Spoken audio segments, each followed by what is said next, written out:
Bienvenue sur l'aventure du niveau 1 au Dofus-Ocre, jour 5. Nos aventures nous emmènent sur l'île des Wabbits et on commence doucement les quêtes FedEx jusqu'à s'enfoncer plus profondément dans la tanière et tomber sur ce petit archimonstre. J'engage donc le combat avant de me faire rétamer complètement une première fois.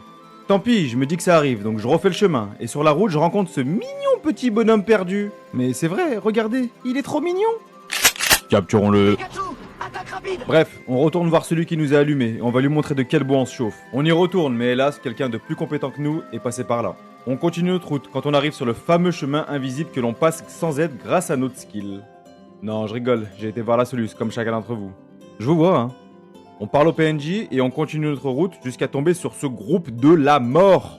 Je sais que j'ai absolument aucune chance, donc j'appelle un pote à la rescousse. Hé, regardez, c'est le retour de taper.